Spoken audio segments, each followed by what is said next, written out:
அமரர் கல்கியின் கள்வனின் காதலி. அத்தியாயம் 40. ராயவரம் ஜங்ஷன். சாதாரணமாகவே ஒரு ரயில்வே ஜங்ஷனைப் போல கலகலப்பான இடம் வேறு கிடையாது என்று சொல்லலாம். அதிலும் ராயவரம் ஜங்ஷனை பற்றிச் சொல்ல வேண்டியதில்லை. அங்கே 4 முக்கியமான இடங்களுக்குப் போகும் 4 ரயில் பாதைகள் வந்து சேர்கின்றன. ஆகவே பகல் இரவு 24 மணி நேரமும் ஸ்டேஷன் கலகலவென்றுதான் இருக்கும். ஆஹா, அங்கே எத்தனை விதமான வாசனைகள்தான் கலந்து வருகின்றன!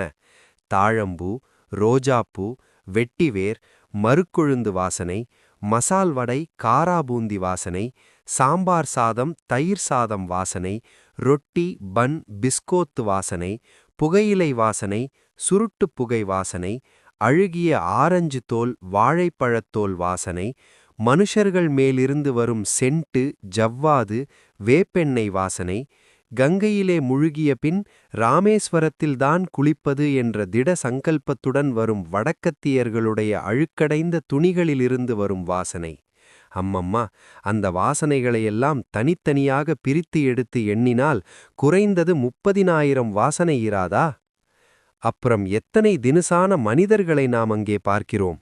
பட்டிக்காட்டு குடியானவர்கள், பட்டணத்து நாகரீகப் புருஷர்கள், உச்சிக்குடுமி மனிதர்கள், கிராப்புத் தலைக்காரர்கள், குல்லா அணிந்தவர்கள், தொப்பி தரித்தவர்கள், பட்டை நாமங்கள், சந்தனப் பொட்டுக்கள், முறுக்கு மீசைகள், முகக்ஷவரங்கள், நீண்ட தாடிகள். ஸ்திரீகளிலேதான் எத்தனை விதம்!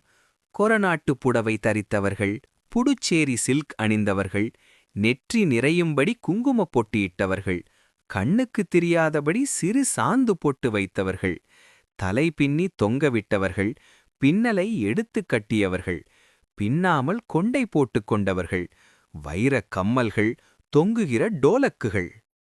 அங்கே கிளம்புகிற சப்தங்கள் எத்தனை வகை! ரயில் ஊதும் சப்தம், எஞ்சிங் புகைவிடும் சப்தம், மணியடிக்கும் சப்தம், மசால்வடை முந்திரிப்பருப்பு என்று விற்கும் சப்தம், குழந்தைகள் கூக்குரலிடும் சப்தம், ஸ்டேஷனுக்கு வெளியே ஜட்கா வண்டிகள் கடகடவென்று ஓடும் சப்தம், மோட்டார் ஹாரன்களின் சப்தம், எல்லாவற்றிற்கும் மேலாக ஜனங்கள் பேசுகிற கலகல சப்தம். ஒரு ரயில் பிளாட்ஃபார்மில் நம்முடைய காதில் விழுகிற பேச்சுக்களைப் போல சுவாரஸ்யமானது வேறொன்றுமே கிடையாது என்று சொல்ல வேண்டும். கொஞ்சமாவது மூளையே இல்லாதவர்கள் ராஜ்யத்தை ஆண்டால் வேறென்னதான் நடக்கும் என்று ஓர் அரசியல்வாதி சொல்லிக் கொண்டு போகிறார். ஐயர்வாள், என்ன தீட்சை வளர்க்கிறாய் போலிருக்கே, ஆத்திலே எத்தனை மாதம் என்று கேட்கிறார் ஒரு கர்நாடக பேர்வழி. அம்மா, எனக்கு ஒரு ரயிலு வண்டி வாங்கிக் கொடு என்று மூக்கால் அழுகிறது ஒரு சின்ன குழந்தை. அது வாங்கிக் கொடுக்க சொல்லுவது பொம்மை ரயிலைத்தான், நிஜ ரயிலை அல்ல. ஏன் சார், இன்றைக்கு பேப்பரில் என்ன ஒரு இழவும் இல்லையே என்று சொல்லிக் கொண்டு போகிறார் ஒரு பத்திரிகை பிரியர்.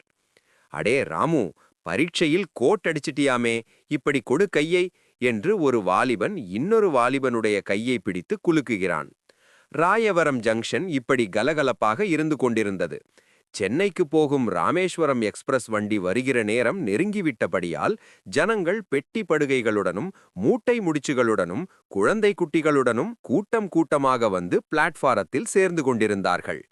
இப்படி வந்தவர்களில் திருச்சிற்றம்பலம் பிள்ளையையும் அவரது குடும்பத்தாரையும் நாம் பார்க்கிறோம். மேற்பாலத்துக்கு போகும் படிக்கட்டின் அடியில் விழுந்திருந்த நிழலில் ஒரு பெட்டியின் மேல் உட்கார்ந்திருந்தாள் கல்யாணி. அத்தை அவள் பக்கத்தில் நின்றாள். திருச்சிற்றம்பலம் பிள்ளையும் அவருடைய மனைவியும் குழந்தைகள் அங்குமிங்கும் ஓடாமல் தடுத்து நிறுத்தும் பெரும் முயற்சியில் ஈடுபட்டிருந்தார்கள். வண்டிக்காரர்கள் 2 பேர் கையில் தார்குச்சியுடன் பயபக்தியோடு சற்று தூரத்தில் நின்றார்கள். அந்த பிளாட்பாரத்தில் கூடியிருந்த அவ்வளவு ஸ்திரீகளுக்குள்ளும் கல்யாணிதான் அழகும் வசீகரமும் பொருந்தி விளங்கினாள். அவ்வழியே போன ஸ்திரீகள் அவளை பொறாமை பொங்கிய கண்களுடன் பார்த்து கொண்டு போனார்கள். புருஷர்கள் எங்கேயோ பார்க்கிற பாவனையுடன் அவளை பார்த்து கொண்டு சென்றார்கள். பட்டு உருமாலையும் ஜவ்வாது பொட்டும் தரித்த ஓர் இளைஞன் அவ்வழியாக குறுக்கே நெடுக்கே 5-6 தடவை போய்விட்டான். முதலில் 2 நிமிஷம் கல்யாணி பிளாட்பாரத்தின் நாலாபுறமும் பார்த்து பார்த்து ஆச்சரியப்பட்டு கொண்டிருந்தாள். அப்புறம் பட்டென்று அவள் முகத்தில் ஒரு மாறுதல் உண்டாயிற்று. கவனத்துடன் எதையோ கேட்பவள் போன்ற பாவனை தோன்றிற்று. 5 நிமிஷத்திற்குள் அவளுடைய முகத்தில் 1000 விதமான பாவங்கள் காணப்பட்டு மறைந்தன. வியப்பு, கோபம், ஆவல், ஆத்திரம், சந்தேகம், பரபரப்பு இவ்வளவு பாவங்களும் மாறி மாறி தோன்றின. அவளுக்கு கொஞ்ச தூரத்தில் சிலர் கும்பலாக நின்று பேசிக் கொண்டிருந்தது அவளுடைய காதில் விழுந்ததுதான் இதற்கு காரணமாகும். கூட்டத்தில் ஒருவர் சொல்கிறார், அதை ஏன் கேட்கிறீர்கள்? சென்னை பட்டணமெல்லாம் ஒரே கொல்லென்று போயிருக்கு. அடடா, அந்த திருடனுடைய சாமர்த்தியத்தை சொல்கிறார்கள், அப்படியே சொல்கிறார்கள். கூட்டத்திலே இன்னொருவர், ஏன் சார், அது எப்படி பெரிய கூட்டத்திலே அத்தனை போலீஸ்காரனுக்கும் டிமிக்கி கொடுத்துவிட்டு அவன் தப்பித்துக் கொண்டான்? நம்ப முடியாத அதிசயமாயிருக்கிறதே. முதல் மனிதர், பாருங்கள், ஸ்டேஜ் மேலே இருந்து அப்படியே அலாக்கா ஒரு தாவுதாவினானாம். நாடகம் பார்க்க வந்திருந்தவர்கள் தலைமேலேயே நடந்து 2 எட்டிலே போய்விட்டானாம். இன்னும் பெரிய வேடிக்கை என்ன தெரியுமா? அவனை அரெஸ்ட் செய்ய வந்திருந்த போலீஸ் டெப்யூட்டி கமிஷனரின் மோட்டார் வண்டி வாசலிலே நின்று கொண்டிருந்ததாம். அந்த வண்டியைத்தான் அவன் விட்டுக்கொண்டு போய்விட்டானாம். வேறொருவர், அவன் எங்கேதான் போயிருப்பான் என்று ஏதாவது தெரிந்ததா? எங்கே போயிருப்பான்? பழையபடி கொள்ளிடக்கரைக்குத்தான் வந்து சேர்ந்திருப்பான். நாமர்காட்டிலே புகுந்துவிட்டால் அப்புறம் யாராலே கண்டுபிடிக்க முடியும்? 1000 போலீஸ்காரர்கள்தான் வரட்டுமே. ஆமாம், நாணர்காட்டிலே புகுந்துவிட்டான். சாப்பாட்டுக்கு என்ன வழி? அது தெரியாதா உங்களுக்கு? கொள்ளிடக்கரையில் ஏதோ ஒரு கிராமத்தில் அவனுக்கு, மெதுவான குரலில், யாரோ ஒரு பெண் பிள்ளை இருக்கிறாளாம்.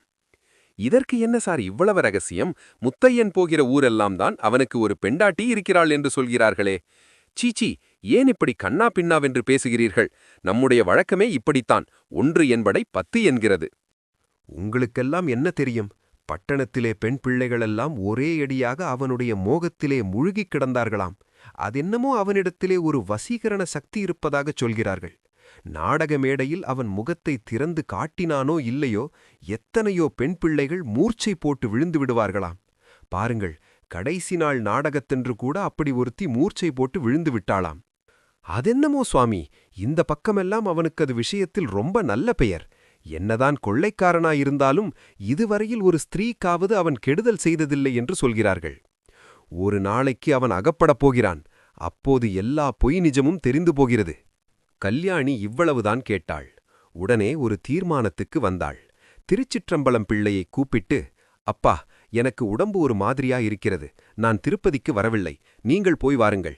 நானும் அத்தையும் திரும்பி பூங்குளத்துக்கே போய்விடுகிறோம் என்றாள். திருச்சிற்றம்பலம் பிள்ளை திடுக்கிட்டு, என்ன அம்மா இப்படிச் சொல்கிறாய்? டிக்கெட் கூட வாங்கியாய்விட்டதே என்று கேட்டார். அவர் என்ன சொல்லியும் பிரயோஜனப்படவில்லை. கல்யாணி பிடிவாதமாக திரும்பித்தான் போவேன் என்று சொன்னாள். இதற்குள் ரெயில் வந்துவிடவே திருச்சிற்றம்பலம் பிள்ளை வேறு வழியில்லாமல், சரியம்மா, நல்ல வேளையாய் வண்டிக்காரர்களும் இருக்கிறார்கள். திரும்பி ஜாக்கிரதையாய் போய் சேர், வீட்டிலும் ஜாக்கிரதையாய் இரு என்று 100 தடவை ஜாக்கிரதைப்படுத்திவிட்டு மனைவி மக்களுடன் ரயில் ஏறினார். ஸ்டேஷனை விட்டு ரயில் நகர்ந்ததும் கல்யாணியும் அத்தையும் வெளியே வந்து மாட்டு வண்டியிலேறி பூங்குளத்துக்கு பிரயாணமானார்கள். அடுத்த அத்தியாயத்தில் சந்திப்போம்.